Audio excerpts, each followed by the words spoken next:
Всем привет, народ! С вами на связи Алекс Титанов. Вы находитесь на его легендарном YouTube канале. И сегодня нам предстоит небольшая велопокатуха на моем гревеле Rosa Backroad FF. Да. Посмотрим, сколько километров мы осилим. Ну, речь не об этом, а о том, что я вчера получил наконец-то мои новенькие сумки. И сейчас я их буду устанавливать. Вот такая подрамная сумка. Та-да, та-та-да. И вот такая надрамная сумка. Пиу! Как долго я их ждал? Полгода. Вот это моя тоже старая, неплохая. Она огромная. И она реально сюда вписалась четко. Но эти более модерновые. Но по объему поменьше будут. Погнали менять. Вы спросите, зачем менять мне сумки, если я этой доволен? Ну, во-первых, потому что я их уже заказал. И что же, не валяться будут? Во-вторых, они более модерновые, более современные. Вообще прелесть этого велосипеда в том, что в нем нету никаких этих рубашек, снаружи все внутри в раме, скоростя переключаются вообще электрически, то есть по вот этой вот связи, скажите мне, электромагнитной через воздух. Я не знаю, какой там принцип, Bluetooth или что там вообще. В общем, по функ-системе этой переключается. Короче, тут нету никаких шлангов, никаких тросиков, ничего. И сумки эти созданы по такому же подобию. Не будет никаких вот этих ремешков, липучек, ничего. Они крепятся на магнитиках, которые офигеть какие мощные. Я вот попробовал. Они прямо хорошо мощные. Прямо так туда залетают. И это выглядит модерново, современно. Никаких вот этих вот трущихся, перетирающихся частей, никаких вот этих открывающихся липучек. В общем, это классно. По объему получится чуть-чуть меньше, ну а по внешнему виду, по практичности и удобности должно быть лучше. Так, сейчас нам надо вкрутить эти магнитики. Собственно говоря, и пересыпать все содержимое сумок в новые сумки. Так.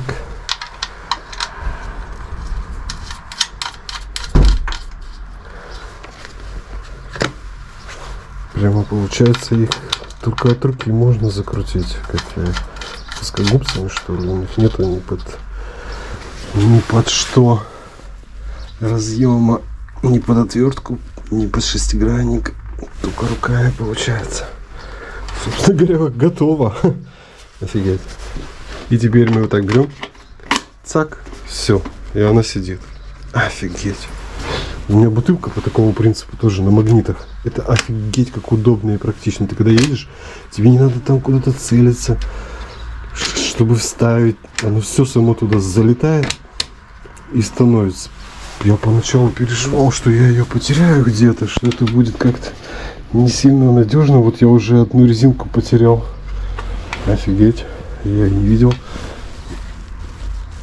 Но больше они и не нужны, потому что теперь я буду пользоваться сумками на магнитах.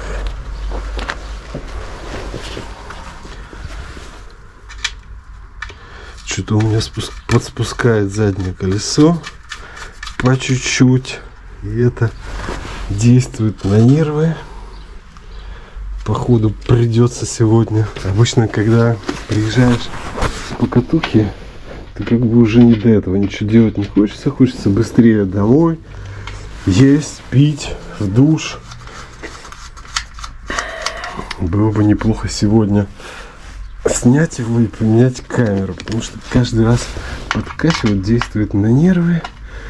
Это раз. А во-вторых, еще более неплохо было бы поменять цепь и эту снова проварить, хотя я на этой проехал, блин, не знаю, сколько он там, километров 200, наверное, максимум. И она вон уже подпоржавела слегка. Подпоржавела.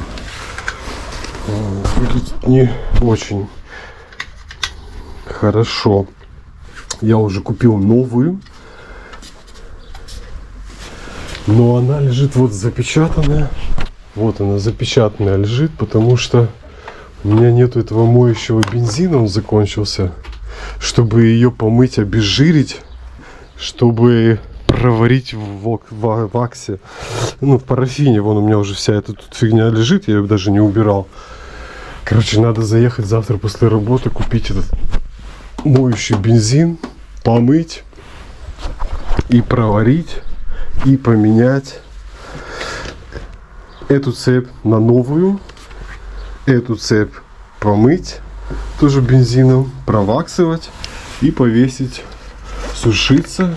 И таким образом я буду ездить пока на 2 цепях. Блин, как оно смотрится офигенно. Я в шоке, это просто бомба, посмотрите. Вы видите это? Посмотрите. Тут один отсек такой, чисто сюда я провода все свожу, аккумулятор от GoPro. Потому что они все время у меня пользуются, путаются в сумке со всем остальным.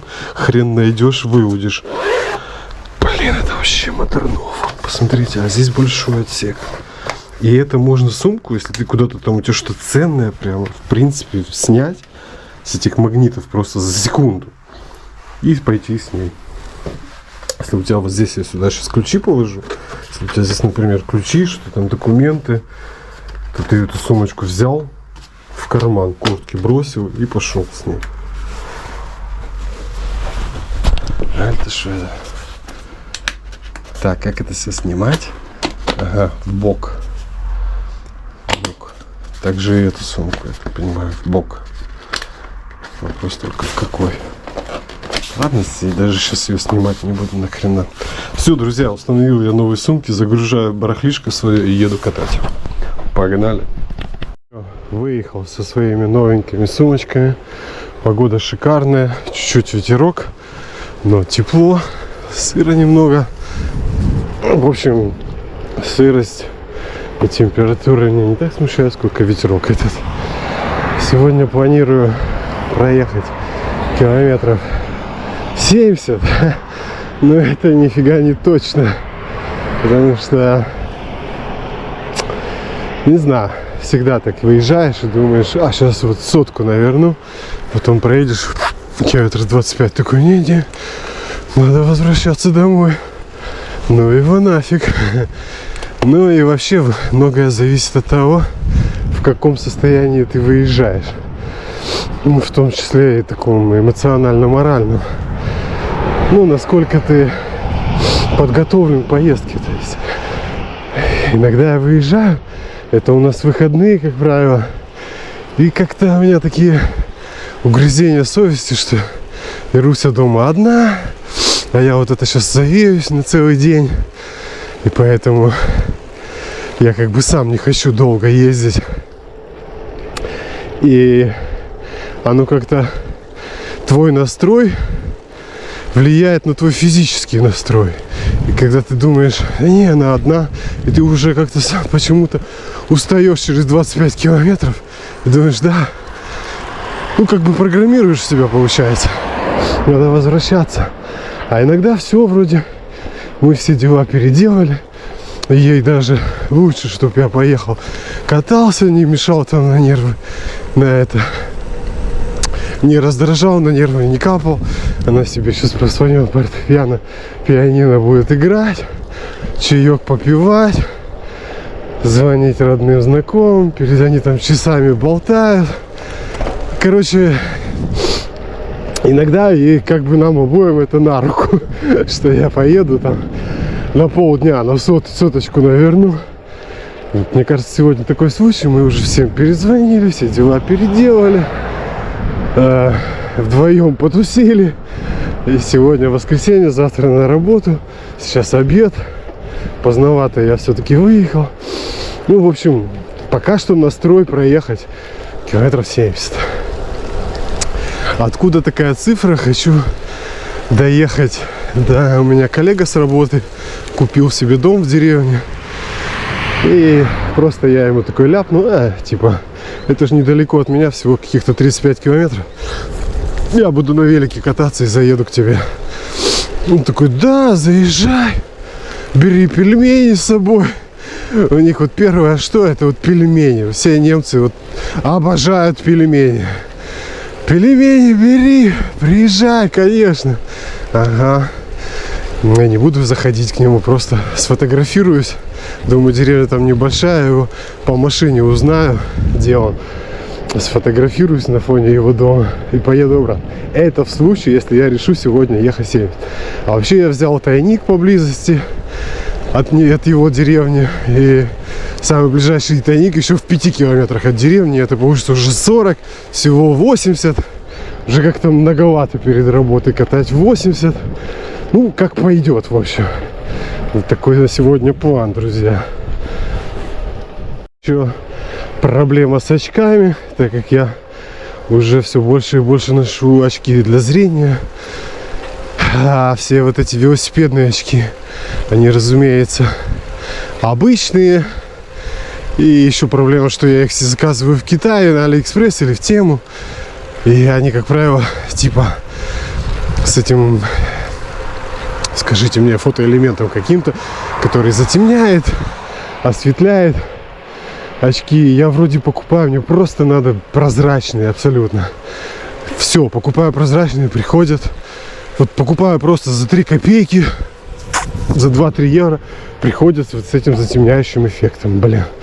А мне, я и так хреново вижу, если не в очках для зрения. А если оно даже хоть чуть-чуть затемняет, еще хуже вижу. А без очков вчера проехал буквально 2 часа. Я катался 40 километров. Я проехал 40. Да. Блин, глаза надул. Глаза краснющие. Я не могу понять, это от усталости или я их так надул. В общем, сейчас одел очки эти затемняющие, обычные, китайские. Вижу так себе. Пока день еще пойдет. Ну, тоже проблемка. Все проблемка. Я говорю, и Ира говорит мне, блин, как ты с ума не сходишь с этим велосипедом? То одно, то другое, какие-то вечные у тебя какие-то проблемы, решаешь какие-то задачки. То одно не подходит, то другое надо поменять, то третье подкрутить, починить, накачать, помыть, смазать. Какая-то всегда какая-то движуха.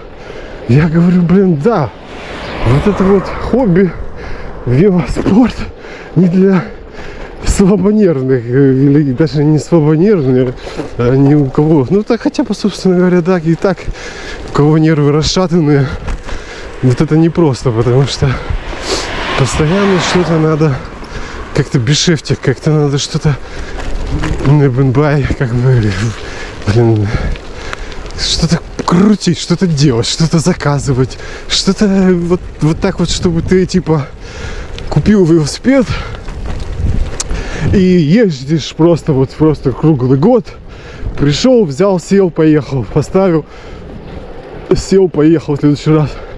Вот нифига так это не работает.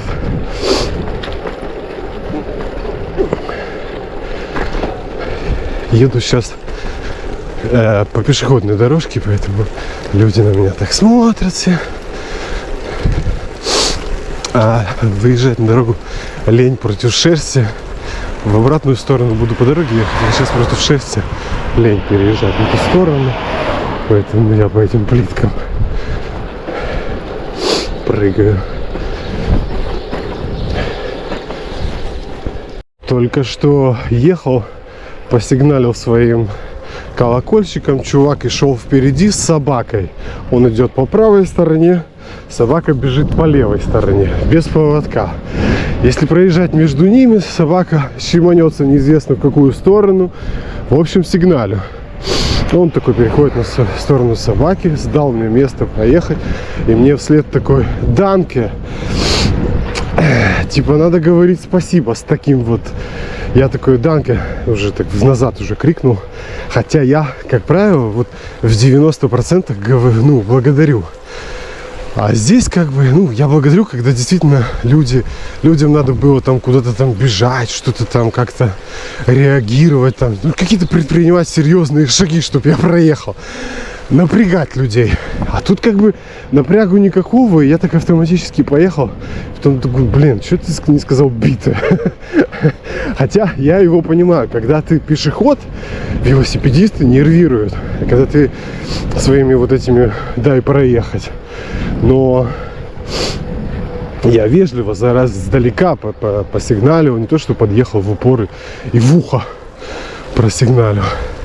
Ну как бы и он прав, и я прав, но хоть хотелось потом, типа, сказать бита, блин, ну, как тебе, типа, таким тоном, типа, надо говорить спасибо, халё. Ну, бля, короче, я такой, как уже умудренный опытом, такой, данке, такой, типа, вслед крикнул, а потом сам себе такой, а какого фига? А что ты мне указываешь? Хотя, повторюсь, я, как правило, благодарю, когда сигналю, и люди уступают мне дорогу. Но знаю также точно, что когда ты сам пешеход, эти велосипедисты, вот эти вот, хорошо раздражают тоже своими вот. Хотя, блин, вы идете с собакой, тут на всю дорогу развалились. Что ты ожидаешь, интересно? Ты же здесь не один. Ну, короче. Еще интересная такая тема. Сейчас я вам понудю, погундосю. Телефонные звонки. Вот. Когда люди звонят тебе без предупреждения, без ничего. Звонят тебе на телефон. Вот в наше время я вообще не пользуюсь. Ну, какие-то, если организации надо позвонить, соответственно, я им звоню, они организации, они зарабатывают с этого деньги, у них специально обученные люди, специальные отделы для приема звонков. То есть они фактически ждут моих звонков. Но вот так приват я вообще никому не звоню. Я пишу сообщение. Если мне лень писать, я надиктовываю сообщение голосовое. У человека будет время, он прослушает, прочитает. Когда у него будет время, ответит. Все. Если это не срочно, ну, собственно говоря, что в нашей жизни прямо вот так вот срочно? Если что-то срочное, то это только может быть между мной и Ирой. Если она мне будет звонить, то я буду уже знать, что что-то случилось. Потому что мы не звоним друг другу. Зачем звонить? Можно надиктовать. Мы на работе постоянно. Надиктовать и все. И когда будет время, отвечать. Вот. И когда мне звонят просто вот какие-то знакомые, немного, некоторые вот, прямо берут и звонят без предупреждения. Даже не говоря о том, что перед этим они там пропадают на пару лет, ты им пишешь, они тебя игнорят, не отвечают. И потом вдруг ни с того ни с сего они набирают тебя, как ни в чем не бывало, и звонят.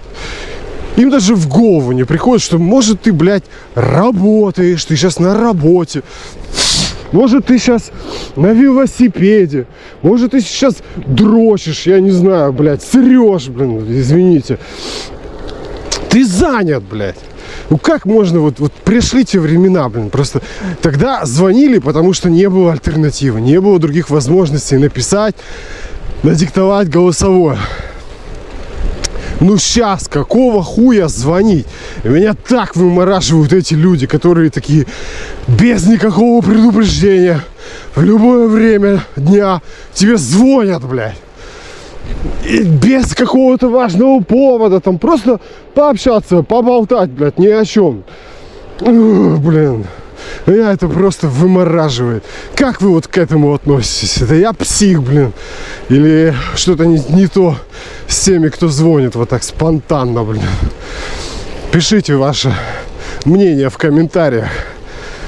Тема интересная, многогранная. Я просто всех добавил в такой черный список, всех свои контакты, практически там 99% своих контактов.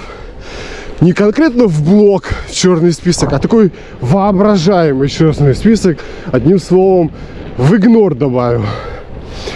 Потому что некоторые туда попали Потому что они игнорили меня. Такой, я им пишу, звоню, они такие, блядь, я сейчас занята. И такой вот, ладно, раз, второй, 5, 10, 25, такой, игнор.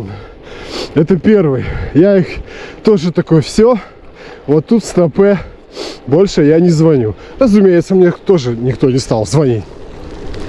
Второй контингент, это такой, ты поздравляешь со всеми праздниками, там какой-то Новый год, ты там уже с утра начинаешь наяривать, писать, поздравлять, наступай уже, блядь, уже рассказывал, мне это просто тема больная какая-то, видимо. И ты, то есть ты напишешь этим людям, они тебе ответят, все, блин, прямо такая искренне ответят, да, тебя тоже, спасибо. Но первыми они никогда не пишут, никогда тебя не поздравляют. Они без понятия, когда у тебя день рождения, там, не знаю, что-либо. Вообще кайна. И, соответственно, я такой, проведу-ка эксперимент. А не напишу первым какое-то время. Не поздравлю первым с днем рождения. Не поздравлю первым с Новым годом. Все, блядь, пиздарики, блядь. Соответственно, тебя тоже никто никогда больше не поздравит, не напишет. Нахуй. В черный список. Они, разумеется, не заблокированы. Если там какой-то экстренный случай, все эти люди могут написать, связаться со мной вообще без проблем. Я вообще веду очень интенсивную такую открытую жизнь в интернете, в социальных сетях. Я есть везде и всюду. И при желании со мной связаться проще простого. Но, как показала практика, когда с тобой желания нет связываться, то ты найдешь миллион причин, забудешь любые координаты этого человека, и в жизнь его не найдешь нигде и никак. Все, вторая группа. Какая еще там третья группа была? Ну, третья группа это просто кто мне уже не интересен. Кто, блядь, звонит, чтобы похвастаться. Кто звонит, чтобы понудить. Не по делу, а просто там попиздеть. Просто, блядь, ни о чем, часами. Тоже нахуй. Вот такое у меня отношения с людьми. И, короче, да, и раньше как-то по выходным, вот такие выходные, блядь, надо хоть за выходные с кем-то что-то никто не пишет, а и так никто не писал. Это я всегда всем писал первый. Надо написать. И такой, ну что-то как-то вот мулит на выходные. Раньше такое было. Что-то как-то надо какого-то общения, какой-то связи, хоть с кем-нибудь. Так, всех таких обзваниваешь. Ну не обзваниваешь, я не звоню. Описываешь. Такой, типа, как дела? Привет. Что нового? Сам всегда первый. Все. Половина просто игнорирует, половина отвечают с удовольствием. Ну, повторюсь, тот случай, когда первыми они никогда тебя ничего не спросят, не напишут. А потом, когда я такой подумал, а какого хера, собственно говоря, неужели мне это все так надо? И перестал первым писать, звонить. Блять, не звоните, не звони никому. Голосовые диктовать свои никому не нужны. И все, поначалу пару выходных какая-то такая небольшая ломка была. Какого-то такого интернет-общения не хватало, какого-то такого общения на расстоянии, какого-либо общения. У меня такое ощущение, что мне пробило колесо. Сука! Блять! Пробило. Заебало меня это колесо, блядь. Уже третий раз, блядь. Да покрышку какую-то другую. Сука!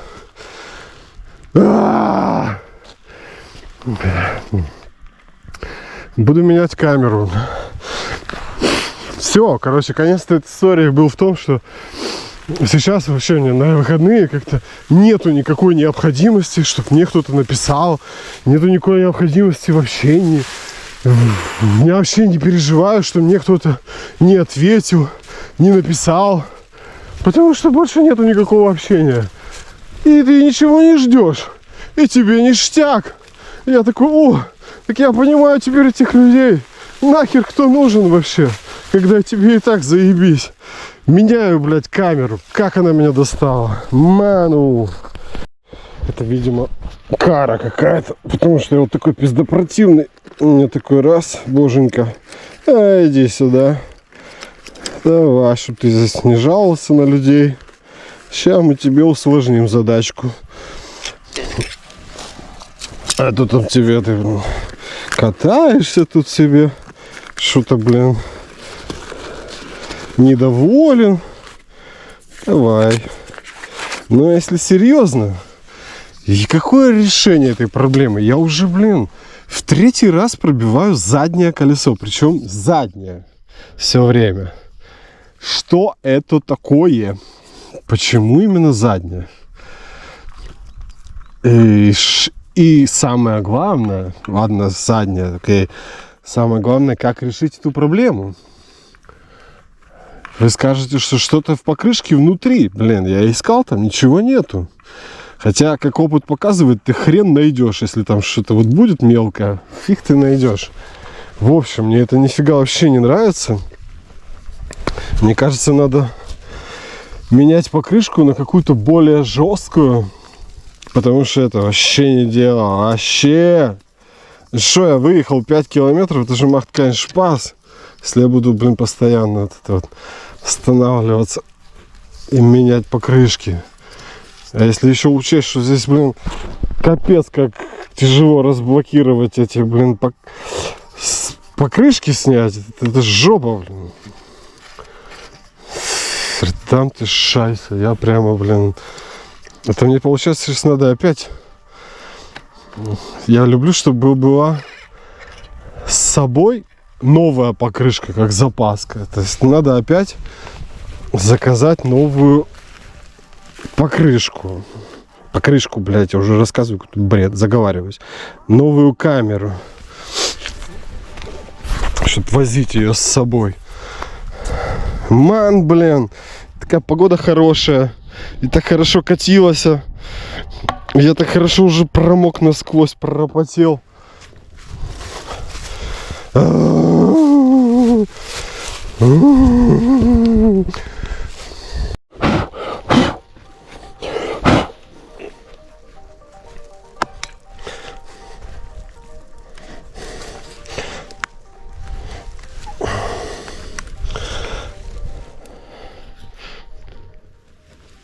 Я как-то немец на работе спрашивал, что-то заговорили за велосипеды.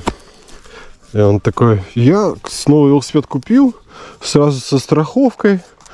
И вообще все по страховке в мастерской, в веломастерской делаю, там чуть ли не колеса накачиваю в веломастерской.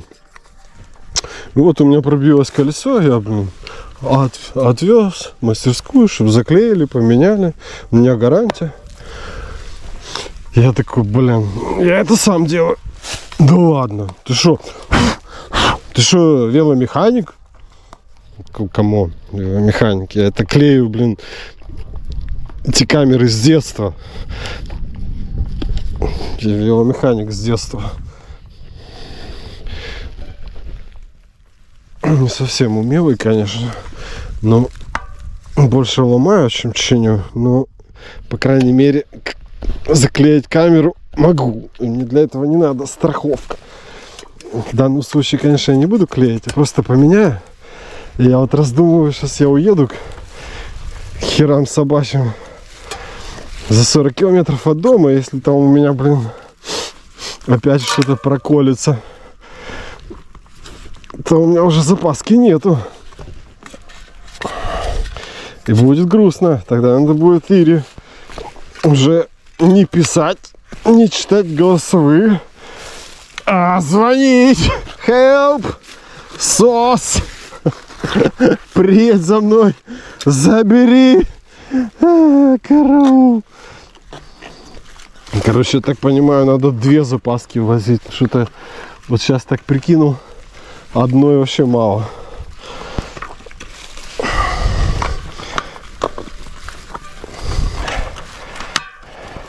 И надо что-то, какую-то другую покрышку. Блин, мне это вообще надоело. Ничего не нравится.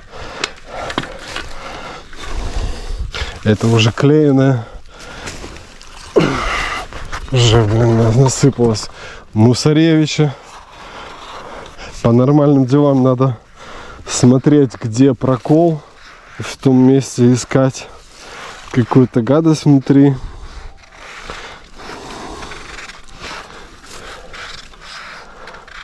Но надо водой ее поливать, мне это лень делать.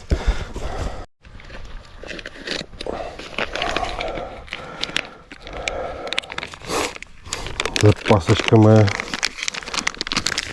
Кстати, здесь ниппель какой-то был подозрительный тогда. Типа короткий. Или не короткий. В общем, какие-то у меня были сомнения по его, на его счет. Сейчас как раз и узнаем. Буду я идти пешком. Ага, здесь еще, по-моему, ниппель. Какой? Ну-ка, удиви меня. И нормальный велосипедный. Этого делать не надо.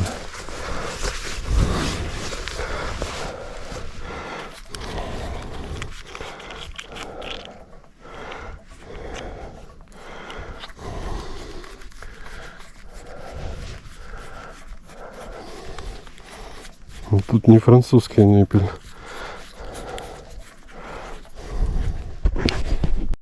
Все, поздравляю, друзья, я выиграл дарвинскую премию глупости. Сильно большой диаметр ниппеля, и он, сука, не залазит в эту дырку. Та-да, та-та-да, я иду пешком домой. Ха-ха-ха! Класс! Вау! Красавчик, дебил, идиот!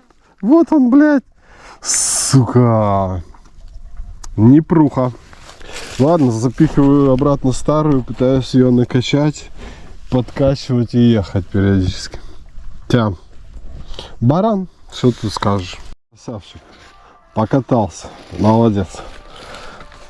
Вот это то, о чем я говорил. Если у вас, блин, не стальные нервы, то лучше этим не заниматься.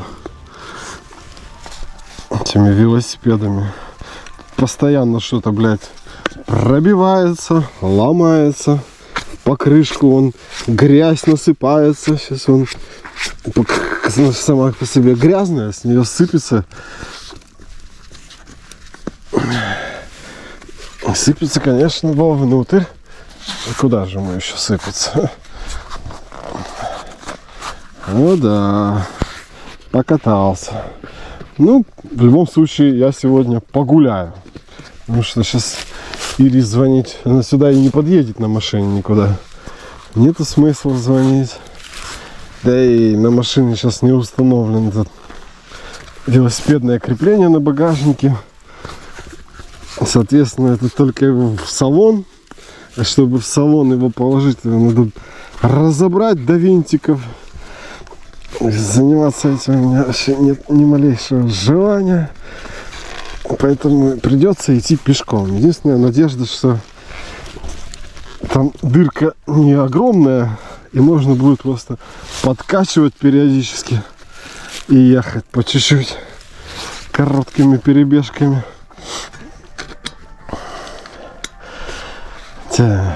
Да, сейчас зайду прямо, приду домой, накуплю этих камер, блядь, надо штук 5, ну, конечно, надо нормальных, а не хер знает что, ну, надо, блин, с собой возить хотя бы 2, хотя бы, а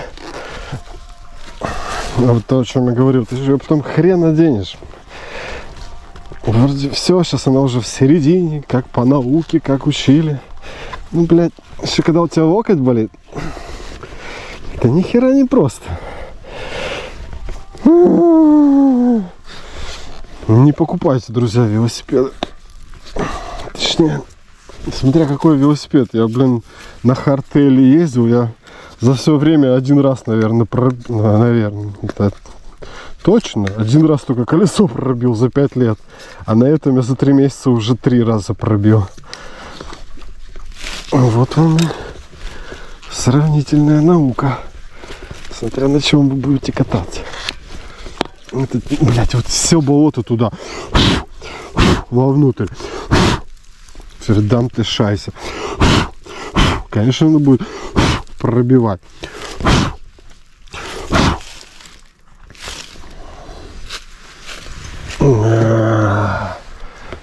Еще накачивание вот этим вот дрочильным насосиком. Это еще тоже, блин, то удовольствие. Попробуйте. Это ах, спас.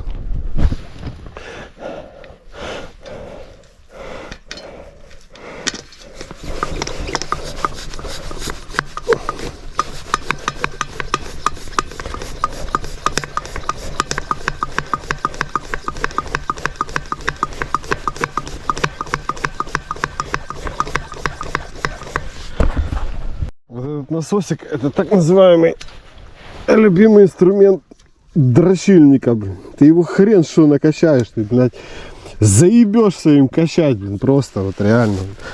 Он такой вроде красивенький, компактненький, но, сука, что, блядь, что им накачать можно? То же, что я и снимаю сейчас, просто ничего. Ногу.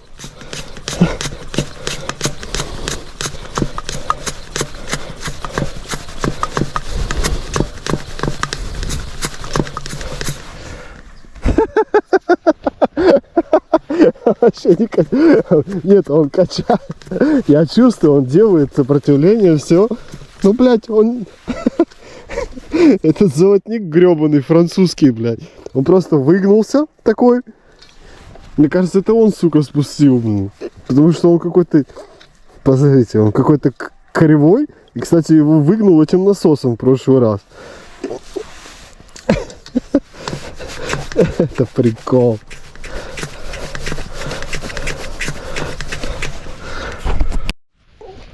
Вы будете смеяться, но я не смог, блядь, накачать колесо, блядь.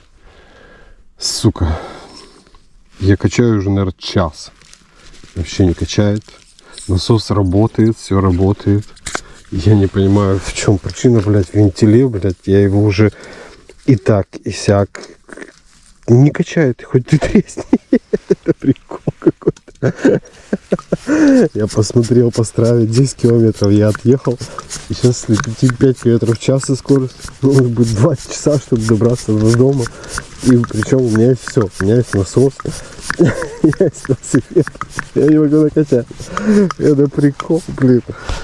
И ты, блядь, когда ты такой весь из себя велосипедист, ну все дела, все, значит, возмущаешься, в этих ботинках холодно, в этих тепло. Сука, а как пробилось колесо, ты не можешь решить проблему. Как я, блядь, еще каким чудом тогда ночью этим насосом накачал колесо, это просто чудо. Тогда была ночь, темень, холодина, сейчас тепло, светло, недалеко от дома. И я не могу накачать вообще, то есть абсолютно вообще ничего не качает. И я не могу понять, это в вентиле дело, или во мне. Какой теперь насос возить вообще с собой, чтобы он был маленький и качал. Не знаю, это какая-то задача неразрешимая. Так докачал, что отломал вентиль этот. Все, теперь можно смело ставить колесо обратно и идти пешком домой без каких-либо иллюзий накачать колесо. Я так понимаю, все дело было в этом золотнике. Сука. Ладно. Все. На этом все. Скажите мне, что надо купить, чтобы нормально есть мозги, может. Это, блядь, прикол в том, что когда вообще не у кого ничего спросить, ты все, блин, методом проб и ошибок накупишь всякой хуйни, ничего не подойдет.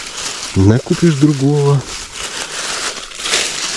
Опять ничего не подойдет. Вот сейчас потерял крышку. Но она мне нахер не нужна. Это от той второй камеры. Эта вторая камера мне тоже нахер не нужна. Не подходит. Все, всем привет, погнали. Только что проходила пара немцев. И такие предложили свою помощь. Женщина такая, нужна помощь. Я так, это нет. А то говорит, у меня есть инструменты в рюкзаке. Они такие, видно, что путешествуют, гуляют с рюкзаками. Вот. Конечно, приятно. Надо тоже всегда останавливаться, спрашивать. Но они действительно мне ничем не могли помочь. Потому что инструмент у меня есть. Просто я не пойму, в чем прикол. Видимо, прикол в том, что этот золотник, этот ниппель, что? Сразу пропускал обратно или что происходило? Я реально только что качал. Ничего не забыл. Тут пораскидал по всему полю свои вещи. Я реально час качал. Я помню, в прошлый раз надо было под каким-то прямо специальным углом ставить этот насосик, чтобы он качал. Этот французский ниппель, вообще мне ни хера не нравится. И я скажу больше. Я не знаю до конца, какие виды ниппелей, золотников велосипедных есть, и чем их качать и как. То есть это все выглядит, что вот так конечно, машинный я знаю хорошо. Машинный с такой пимпой, на которую нажимаешь, там не надо ничего откручивать, подкручивать. Ты натянул насос на глобус, на этот золотник машинный. Он сам нажал на эту пимпу и, соответственно, качаешь. Потом французский. Вот здесь у меня стоял французский. Это какая-то хуйня, которую надо чуть открутить, сделать так свободненько и тогда качать. И третий вариант, вот сейчас мне пришел третий вариант камеры, который я купил. А там диаметр самого этого ниппеля толще, чем дырка в ободе колеса. И как бы вот этот выглядит не понадежнее. Если бы диаметр подошел, то лучше бы такие, потому что эти французские, я что-то им ни хера не доверяю. И когда вот этим маленьким насосиком качаешь где-то в поле, он их сгибает, эти французские эти золотники. И походу перегнул он его как-то, и поэтому он и спускал. И поэтому я сейчас не мог накачать. Не знаю, что это такое, но меня это дико напрягает, что я даже не знаю, какую мне камеру покупать. То есть я как по наитию просто такой захожу в интернет-магазин. Так, камеры. Мой размер колеса 28. Моя ширина камеры, покрышки, колеса, обода. То есть у меня там записано дома в блокнотике. Опять же, где? Вот сейчас мне надо опять нигде. Скорее всего, это было записано на каком-то листике, который я потерял, выкинул. И сейчас мне, разумеется, надо вытащить эту камеру и переписать с нее эти цифры, которые на ней. И по образу и подобию купить новую. Но как называются все эти золотники? Машинные, французские. Они ни хера так не называются. Машинные, французские. Они какими-то там, совсем другими словами, То есть я вот заказал новую камеру. Вот это же новая камера у меня в бардачке лежала. И почему она не подошла? Потому что я, без понятия. Я просто ее по размерам не подходит, и все. Меня это дико сейчас раздражает вообще, что я баран, что я езжу на такие расстояния, а не знаю вообще, какой ниппель, золотник качается, какой на него нужен насос, переходник, блять. Вот это вот реально просто с ума сейчас сводит. То есть я сейчас вытащу эту камеру, притащу ее домой, залезу в интернет-магазин и буду, блин, по этим размерам заказывать. Но где, блядь, где гарантия того, что я опять не закажу какую-то хуйню неподходящую, потому что я без понятия, что мне надо, блин. Так, не пойдет. Короче, надо какие-то прямо смотреть, начинать опять сначала.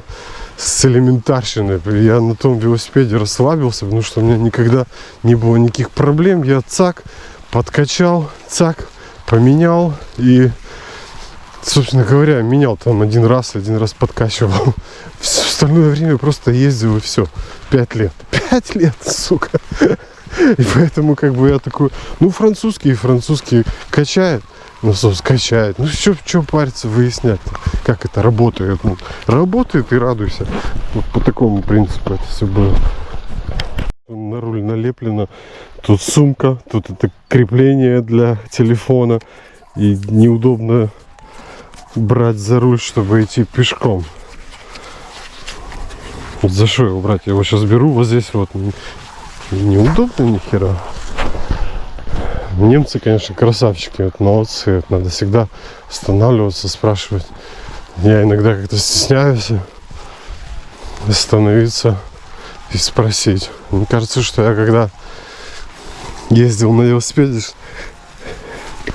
я сейчас не уверен, но мне кажется, что я тоже проезжал мимо кого-то, кто стоял с каким-то разобранным колесом там или что-то в этом роде. И, по-моему, что один раз было, какие-то 2 пацана стояли, клеили колесо, по-моему. Учитывая то, что я баран, я бы, блин, хер бы чем помог, блин. Они бы мне еще, наверное, сами помогли бы, сказали: дядя, блин, ты вообще в курсе, блин, как камеры клеить? Ты, блин, веломеханик?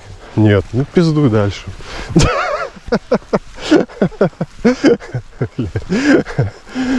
Сейчас я вам тут 2 часа мне идти пешком. Я вам сейчас тут подрасскажу за 2 часа. Я сейчас вам тут всю свою жизнь расскажу. С детского сада и до 50. Готовьте эту вилку, тут лапшу с ушей снимать. Видно, нет? Вот тут шпиль церкви. Это Дамгартен. Это вот я там вот живу. Вот мне туда. Но так как прямой дороги нет, мне надо вот так и туда. Показывает 10 километров. Когда успел на 10 километров отъехать? Вот кажется, первые 10 километров, когда с дома выезжаешь, вообще вот так вот, ты их не замечаешь. И тебе кажется, да вот я вот только с дома выехал, сейчас вот вернусь по Бырику домой, это вообще рядом. Я только выехал. И такой смотришь на эту страву, а там уже 10 километров. Тя, блядь. А пешком 10 километров это уже совсем другая история. И тут начинается другая история. Кстати, это 2-й раз за 5 лет, что я иду пешком с велосипедом. Тот раз было тоже, блядь, 5 лет назад.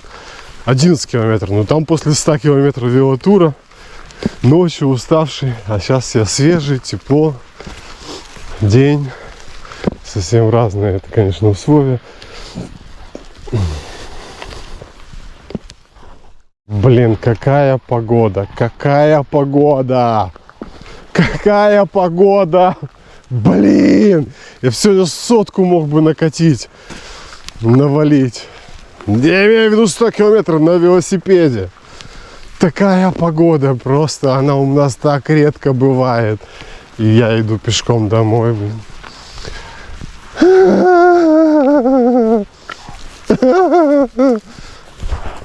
Я на работе, как раз знакомый чувак на работе, русский, тоже говорит, как раз вот на прошлой неделе, говорит, я купил специальную жидкость такую заливать в камеры велосипед. При случае прокола оно там заклеивает дырку, накачал и едешь дальше. Проблема в том, блядь, что я накачать не могу этим насосом.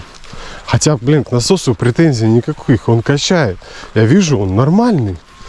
Он качает, он делает давление, он отличный. Это, походу, я перегнул этот золотник. И все. И что? И что там происходит? Ну, короче, как чувствовал. Вот. Жидкость, говорит, купи. Блин, я говорю, да я уже устал что-то покупать, блин, постоянно.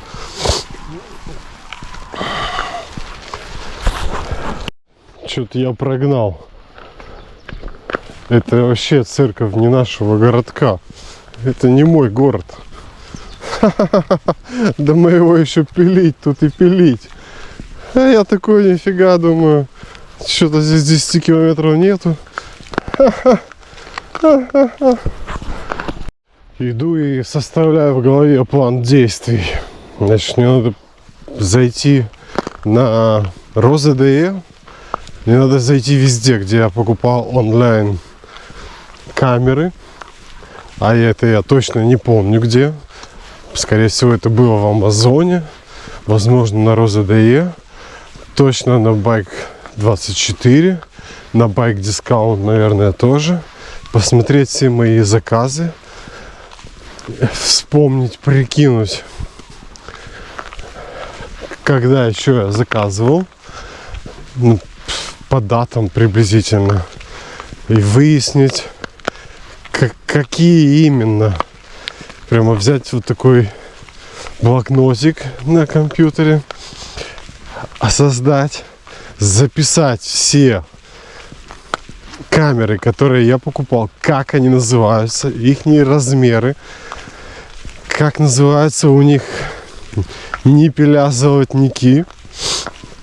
Прямо всю информацию, сколько стоили, как выглядят, какие размеры, самое главное, как они назывались, вот эти золотники, эти все ниппеля, как назывались, какие были у них размеры. Все вот это структурировано. Выписать себе отдельно. Посмотреть, потому что вот это получается, которая вот сейчас вот клееная здесь, который вот этот золотник навернулся, сейчас я обломал его. Она, в принципе, подходит, но не совсем. Больше такого типа французского я не хочу. Я хочу, как у меня раньше были, как на хартеле стояли. И не машинные тоже. Хотя машинные, я считаю, это идеальный вариант.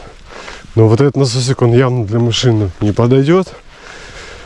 Поэтому мне нужен вот этот третий вариант. Мне для этого мне надо выяснить, как он называется. Этот золотник по-немецки, разумеется. И об этом речь. Что все покупаешь по-немецки, и поэтому не до конца догоняешь все вот эти названия, как бы. Дело не в переводе, а дело в этих специфических названиях тех или иных видов вот этих золотников, этих ниппелей, которые просто с фонаря как-то там, какие-то просто названия, которые тебе ни о чем не говорят и никак не переводятся. В общем, иду, блин, думаю, как эту проблему взять им гриф, вот как-то вот решить один раз и навсегда, чтобы ты такое пробило колесо, цак-цак, поменял, накачал, все.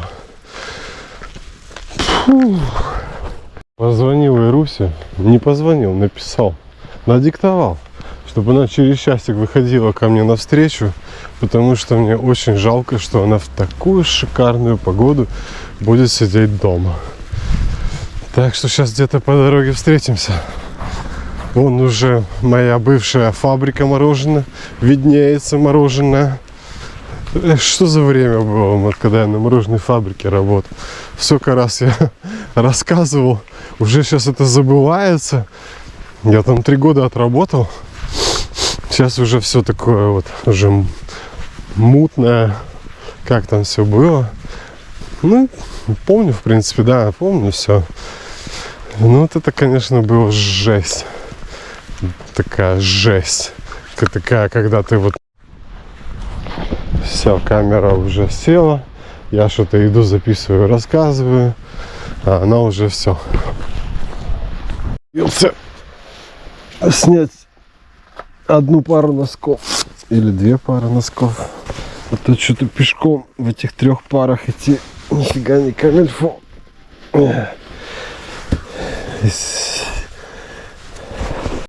Это у меня знакомый был, тут, который любит звонить неожиданно, без предупреждения. И все такое. Я пытался этими велосипедами подколоть, задеть. Типа, ну что ты на своих велосипедах на фабрику свою ездил? Наездился. Ну, что в таком вот духе, все в таком ключе было. Типа, блядь, это же просто велосипед. Ты просто на нем ездишь и как бы вместо того, чтобы заниматься какими-то серьезными вещами, ну, в его понятии вот эта суета, которой он там занят, это серьезные вещи, а ты вот ездишь на велосипеде. На самом деле велосипед — целая философия. Когда он ездит нормально, не прикалывается. Это стиль жизни, что ли. Это очень круто. Велосипед. Только если вы меня спросите, что именно круто, я, наверное, вряд ли смогу объяснить. Тут как бы все. То вот, наверное, если обобщить, то это то чувство свободы, которое он дает. Тут все, тут чувство занятости, чувство свободы, за свежий воздух, за физическую нагрузку. Вот это я вообще молчу, что это там при желании может быть генератором контента, если вы ведете активно какие-то соцсети, там, не знаю, группы, каналы. Это тоже как бы само собой разумеется. Но если вот так базово, то он дает некое чувство свободы. И некую такую активную медитацию. Ты когда ездишь на велосипеде, ты как бы предоставлен сам себе, и в то же время ты в социуме. И как-то это, я не знаю, надо, конечно, почитать вот этот велосклад, Макс, канал Велосклад, по-моему, называется, велоканал. Вот он умеет красиво рассказывать вот эти тонкие материи философские про велосипед и вообще за жизнь. Я так не владею словом, но иногда, всегда, пожалуй, я даже когда там вот там какие-то там кучу километров проеду, злой, раздраженный, уставший, но я счастлив все равно, что я это сделал, что я это делаю вновь и вновь с большим удовольствием. То есть у меня там что-то поломалось, вот как сейчас, например, что-то там не получается, что-то я уже слишком много проехал против какого-то ветра под дождем. Слишком сильно устал, такой, блин, да какого черта? И все равно я доволен, что у меня есть это хобби, это занятие, что я увлечен велосипедом. Чувство свободы, чувство нужности, чувство... то есть ты не подгружаешь себя каким-то негативом. Ты, если вот тебе заняться нечем с самим собой, мы же все как пустые сосуды. Если мы слишком предоставлены себе, то у тебя должно быть сумасшедшее, колоссальное умение как бы контролировать себя. Если у тебя этого нет, а его нет у 99% людей, то мы впитываем в себя негатив. А отсюда проблемы в жизни, в здоровье, в отношениях, во всем. Потому что мы думаем негативно, а когда мы думаем негативно, когда у нас слишком много свободного времени. Соответственно, поэтому людей заставляют детей учиться, потом работать, потому что человек, предоставленный сам себе, он саморазрушается, сам себя саморазрушает.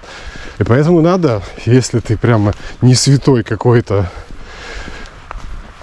постоянная самозанятость, то есть работа или бизнес, ну все что угодно, семья, обязанности, хобби, увлечения.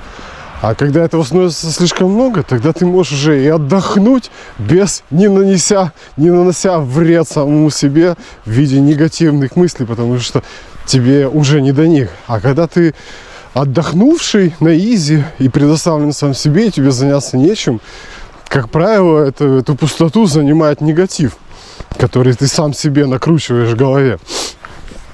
Ну и там дальше последствия подтягиваются. Потому что все мы знаем, что мысль материальна, соответственно, вот. Если велосипед мне дает возможность убегать от этого, избегать этого, я сел, поехал, и все. И я себе там типа что-то придумал, такой типа снимаю контент, что-то рассказываю, катаюсь, смотрю, дышу, что-то делаю. И как бы не до негативных мыслей. Вот как-то так. Наплел старикороба. Весна. Просто сколько сейчас градусов? 15, 100. Вчера какой-то туман, какая-то такая продруговая погода была. Я вчера 40-ку проехал, ветрено, сыро, неуютно. А сегодня ездить бы и ездить, я опять за свое. Но я безнадежно проколол колесо, без возможности вообще что-либо исправить. Хорошо, что я это не сделал за 35 километров от дома. Видите, есть и в этом плюсы. Но я иду и жалею, что я недостаточно накатался сегодня, потому что сегодня... Что это за погода? Это просто херлих.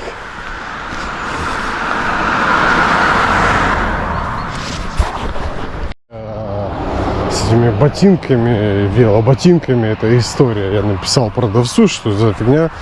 Я замерзаю в них, я хочу отправить обратно, верните мне мои деньги. Но так как уже прошло больше 2 недель, и я их уже носил, то пока что они мне даже ничего не ответили. Но я так подумал, я перед этим у них камеру купил, как обычно, не ту вообще. Да, я сразу понял, что она не подходит. Эту я еще думал, что подходит, еще возил с собой. А в то я сразу выявил, что не подойдет, не ту купил. Все, почему? Потому что я без понятия вообще, какие мне камеры нужны. Кроме размера колеса, у меня больше никаких сведений в голове. И написал продавцу, типа, не ту поменять, можно ли на другую обменять. И они мне ответили, нельзя, поэтому мы вам просто за нее деньги вернем, а камеру оставьте себе. То есть фактически подарили мне ее. И я так подумал, сейчас после этого следующее, что я у них купил, ботинки, и пишу тоже, что мне не подошли, верните деньги, они ношеные. Как бы напрашиваясь на то, что мне понравилось, что они возвращают деньги и товар оставляю себе. И такие, блин, вот этот парняк, там что-то подофигел, походу. Ему понравилась история с камерой, и он решил все так делать. Судя по тому, что они молчат и ничего вообще не отвечают. Красавчик. Не знаю, что мне нравится в последнее время этот канал. Это Ируся едет, что ли? Она на велосипеде решила поехать. Я думал, она пешком пойдет. Кися, а? Я думал, ты пешком пойдешь? Красавчик. Привет. Такое расстояние. Да тут 4 километра. Да ладно. Ну, конечно, всего, даже меньше уже. Я тебе сейчас скажу. Да, 8. Я тебе сейчас скажу. А как ты сейчас будешь его тащить пешком? Я ехать 8. буду. Так я же медленно иду. Нормально как раз. Я думал, мы пешком погуляем. Так. Отойдите. Куда отойти? 18 километров. Тут 2 километра вообще осталось. О-о. Всего-навсего. Офигеть. Очередная подстава. Нервомотатель. Нервомотатель. Не знаю, в чем дело. И в этот раз, как я в прошлый раз вообще накачал этим насосом, там ночью просто какая-то загадка. Я качал, наверное, час под разными углами, как хочешь. В конце концов, я обломал этот золотник, ниппель этот на камере, это и все. А камера, которая у меня была запасная, новая, она не подошла просто. Там этот ниппель, он толще, чем дырка в ободе, он просто не залез. А как я это должен был знать заранее? Тя.